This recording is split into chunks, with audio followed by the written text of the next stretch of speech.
Hello everybody, welcome to F1 Grandstand. I'm Tony Craig, and if you are an F1 fan, you are in the right place. Join the community and get involved. Now, let's talk caddies, specifically the Cadillac F1 team coming to the grid in 2026. Now, team boss Graeme Lowdon has been talking, and my sources, Tubby George, has told me there aren't 7 drivers in the frame, there are 4 for the 2 available seats, and one of them might just shock you, and we're going to discuss them all in the show, so buckle up and let's get into it. First of all,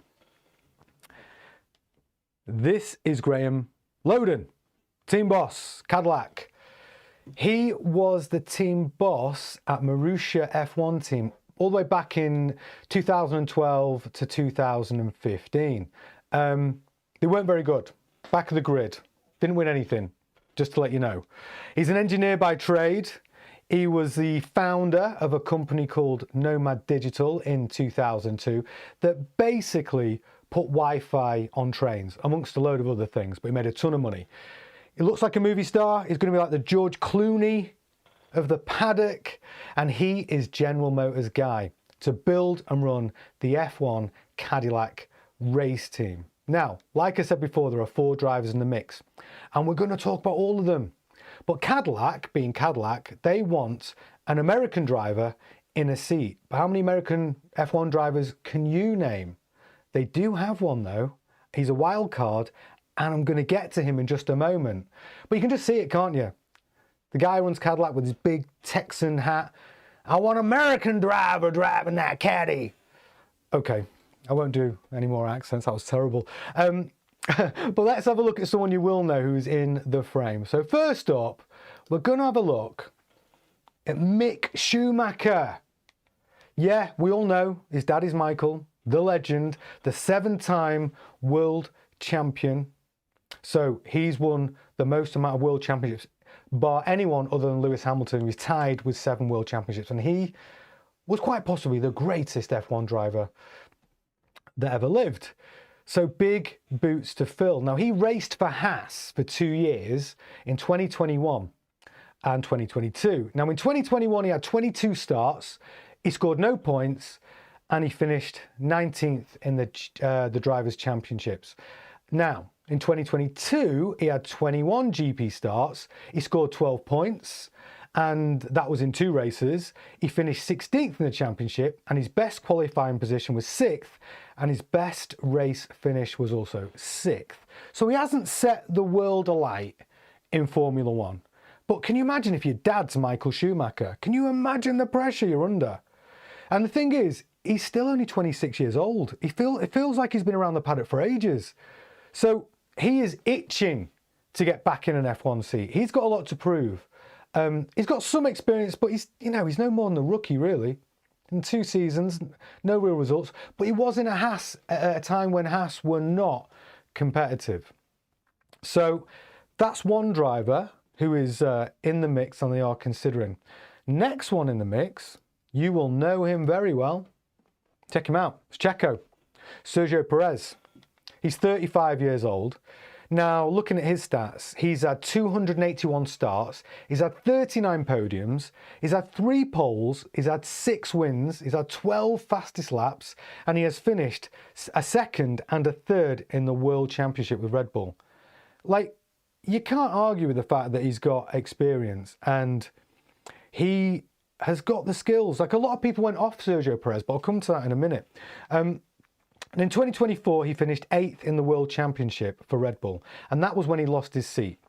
So this is why people went off him, because they saw Max winning races, being an absolute hero in that car. And Sergio was saying over and over again, this car is undrivable.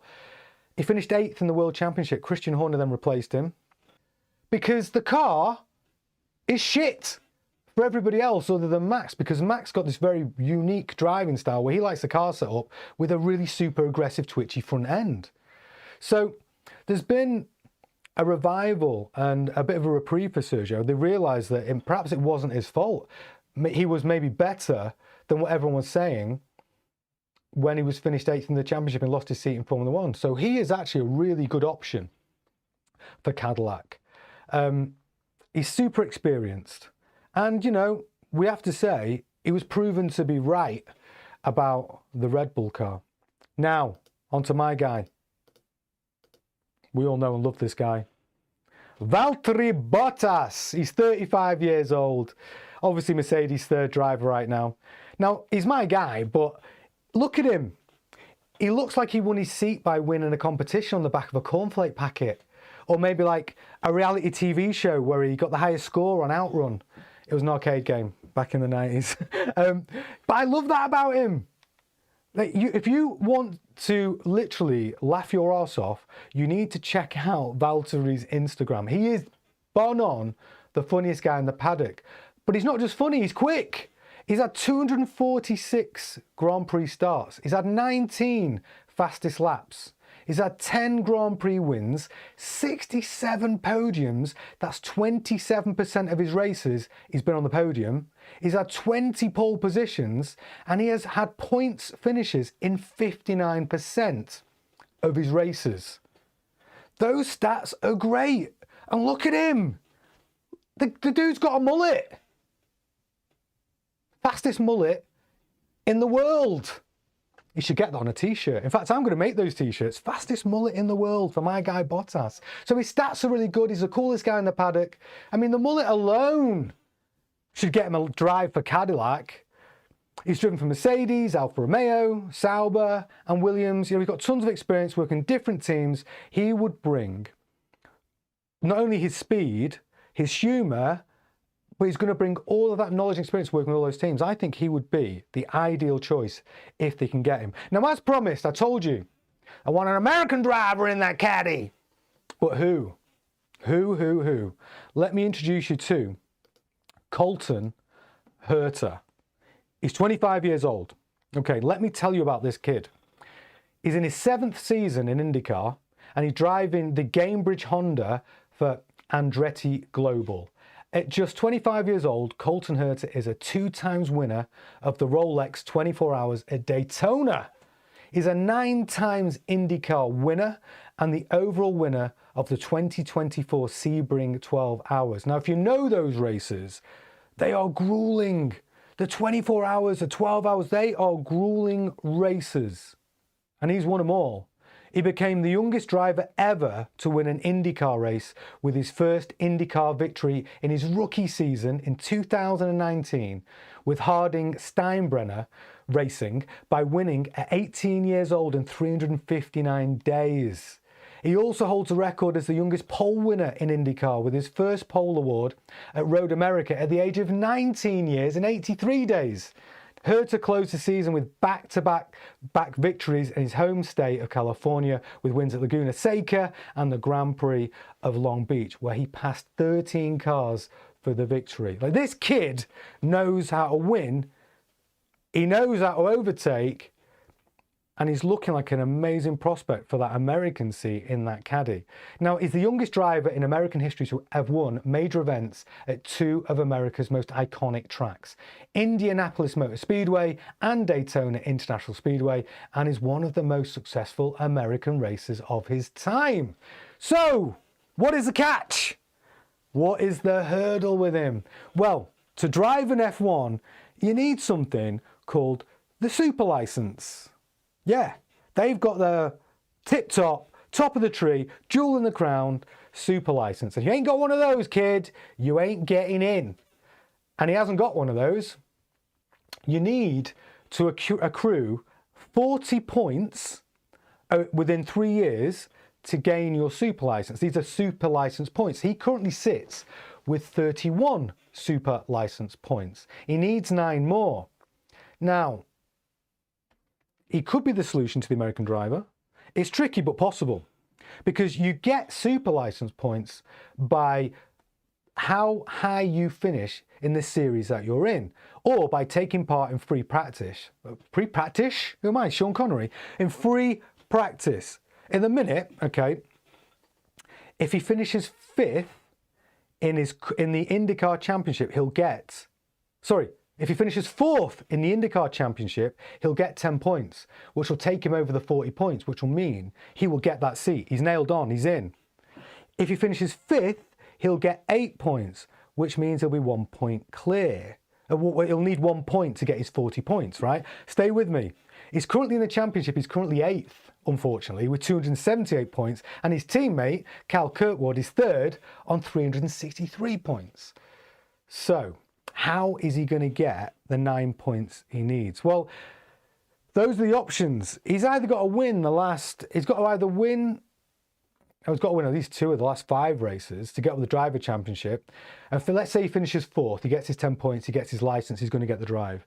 If he finishes 5th, he'll get 8 points. He can get another point, okay, because you get 1 super license point for a free practice run in an F1 car, completing 100 kilometers of driving without incident. So if he goes and drives in free practice for a Formula 1 team, he will get 1 super license point as long as he completes that 100 kilometers. So he could either get his 10 points from finishing 4th in the IndyCar Championship, or if he doesn't do that, he can get a mix of getting those super license points. If he finishes 5th and he gets 8 points, 2 free practices, he'll get another 2 points, and that'll give him his 40 points. He's so close. I'm sure the guys at Caddy are going, that's our American driver. Get him them points. Maybe.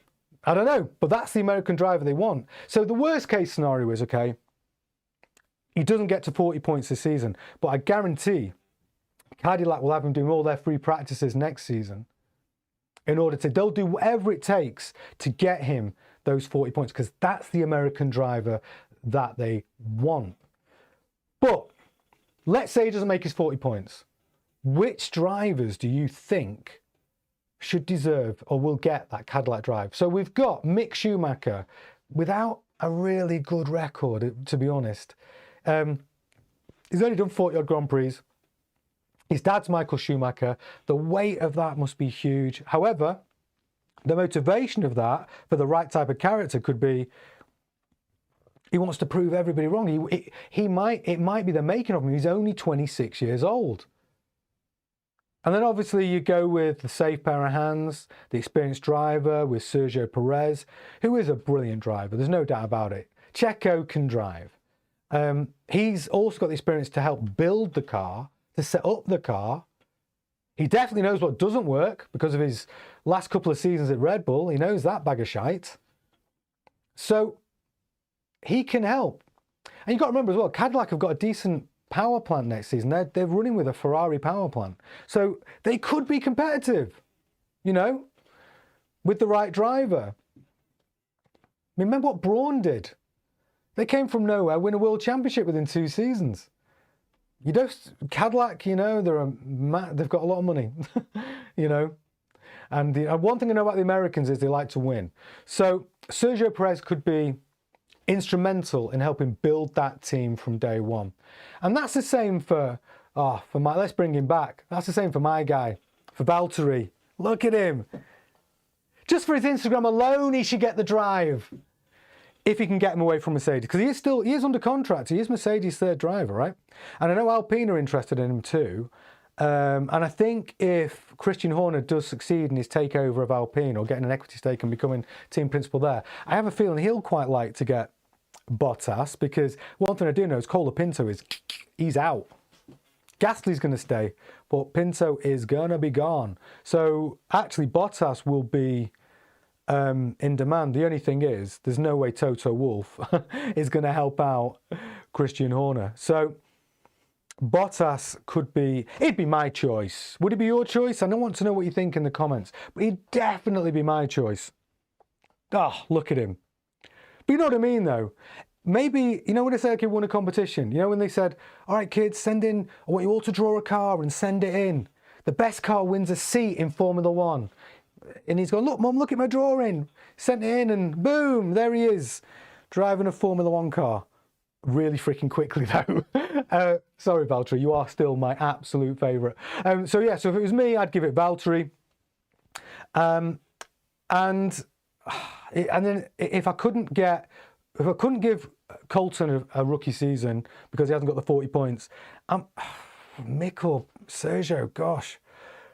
Would Bottas and Perez get on, 2 senior drivers? Maybe maybe you'd give Schumacher a run. Maybe it's a tough one because I'm backing Bottas. I know a lot of you are like, no way, Sergio gets a drive. Maybe Sergio and Bottas for the first season, maybe mix out. If you held my hand to the fire, I'm going with Bottas and I'm going with Perez. I'm taking experience, first season in F1. I'm taking 2 experienced drivers to help develop that car, ready for the next generation, which is probably going to be Colton Herta and somebody else, maybe another American. But that's for me, that's what I think. But I'd love to know what you think. Let me know in the comments. I promise I'll see those comments and I will respond to you. But that's what we're talking about today. Also, don't forget, Belgium Grand Prix this weekend. I will be doing a watch along for qualifying and the race. What that means is, as the race is going on, I'll be watching it here, you'll be watching it there, and we can discuss things to the chat window live as it happens. Yeah, we're going to do some watch-alongs. It'll be fun. So we can all watch it together. Everybody is welcome. We might all learn something together. So that's this weekend, live qualifying and race. We will be doing, it's me. It's just me. I will be doing a live stream. Please come and join me. So that's it. Thanks for watching F1 Grandstand. Please like, comment, join the community, subscribe and hit the bell so you can keep up to date. I will be back tomorrow with more news. I'll see you then.